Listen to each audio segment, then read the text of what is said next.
High বন্ধুরা, আমি অঞ্জু নিয়ে চলে এসেছি একটা নতুন রেসিপি নিয়ে। এটা হলো পাঁচমিশালি সবজি, নিরামিষ। একঘেয়েমি মশলার খাবার খেতে খেতে মানুষের মুখে যখন আর ভালো লাগে না, তখন এরকম প্লেন সিম্পল সব মশলা ছাড়া রান্না খেতে ইচ্ছা করে।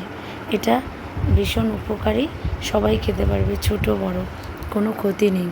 প্রথমে তেলের মধ্যে পাঁচফোড়ন দিয়ে সবজি, যেরকম সবজি পছন্দ করে সেরকম সবজি কেটে নেবে। নেওয়ার পরে তেল দিতে হবে, তেলের মধ্যে পাঁচফোড়ন তেজপাতা দিয়ে তারপরে একে একে সব সবজিগুলো দিয়ে কিছুক্ষণ ভাজা ভাজা করে তারপরে ওর মধ্যে সামান্য আদা আর জিরের গুঁড়ো আর নুন হলুদ দিয়ে দেবেন। দিয়ে তারপরে ভাজা ভাজা হয়ে গেলে ওর মধ্যে সামান্য পরিমাণ জল দিয়ে কিছু 10 মিনিটের জন্য ঢাকা দিয়ে রাখবেন।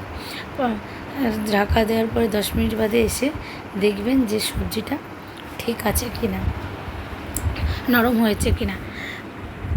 যদি নরম হয়ে যায় তাহলেই বুঝে যাবেন যে সবজিটা হয়ে গেছে। আর এই সবজিটা সব যারা সবজি খেতে খায় না তাদের জন্য এই সবজিটা, সব রকমের সবজি পেটে পড়বে এবং এতে প্রচুর পরিমাণে প্রোটিন আছে। এটা শরীরের পক্ষে ভীষণ উপকারী। আপনারা এরকমভাবে বাড়িতে রান্না করে গরম গরম ভাত অথবা রুটির সঙ্গে খেয়ে দেখবেন, ভীষণ সুন্দর লাগে। আপনারা কে আপনারা বাড়িতে এটা রান্না করে খেয়ে কমেন্টে অবশ্যই আমাকে জানাবেন। বাই বন্ধুরা, চলে আসবো কালকে একটা নতুন রেসিপি।